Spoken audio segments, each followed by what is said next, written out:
Hello again, this is Danny Ceballos with day 25 in your 28-day challenge, Leadership Development Challenge series. And today we're going to continue on the subject of understanding and appreciating how to best lead communities. Again, whether we're talking about communities in your organization, which could be a team, or it can be the entire organization, or you're thinking about something outside of your work environment. So we can talk about leading communities, no matter how we define communities. Remember, we talked about the importance of going to the balcony, of getting in at the right place, picking the right Jenga piece.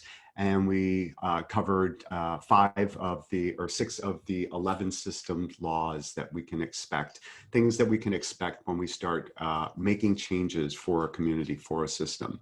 So we're going to continue with that and cover part 2. We're going to cover the rest of the system laws. Again, these comes from Peter Senge and the Fifth Discipline.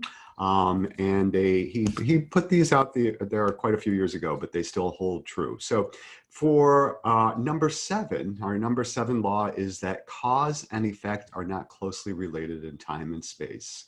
So here's the thing with system change. When we're making a system change, because of it's so involved, right? We've talked about all the different people and things that are dancing together.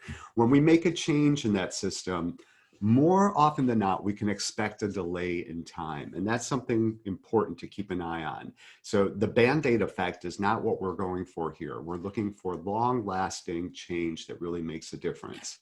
All too often, we pick the short-term solution over the long-term solution and really don't get anywhere. So I want you to remember this. If you're making a change in a system with a community, you can expect that the change, the results, there will be a time delay. So the best way you can do to prepare and mitigate that is have people understand that there will be a time delay and be okay with that. Engage your stakeholders in that conversation. Number 8 is small changes can produce big results, but the areas of highest leverage are the least obvious. So this goes back to the Jenga analysis, right? So it's very important that we're discerning where we want to make the change in the system, who we want to engage with, for instance. Maybe it's a leader, an informal leader in the community that we want to engage because we know that that person has their fingers in so many other parts of the system, and so they'd be the best place to go to. But those things aren't obvious all the time. So it really takes diverse perspectives to figure out where the least obvious but the highest leverage place or thing or action that you can take should be.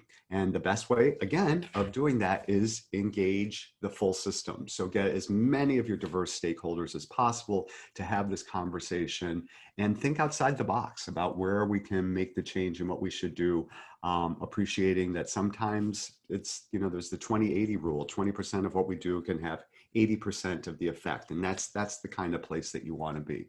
Number 9, you can have your cake and eat it too, but not at the same time.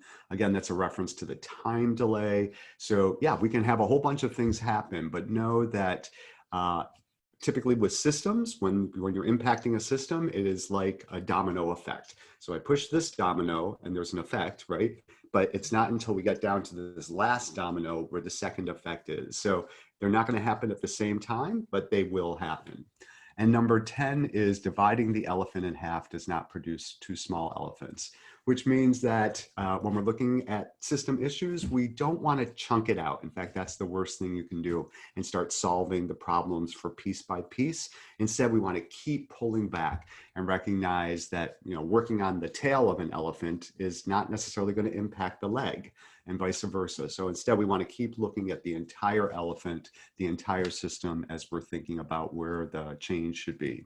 And number 11, finally, to underscore, there is no blame, meaning that we really are talking about when we're looking at system challenges, we want to stay away from blaming individuals and instead look again at the whole system, the whole community, and how that may be supporting bad behavior or bad policy, and work on the system writ large instead of blaming the individual.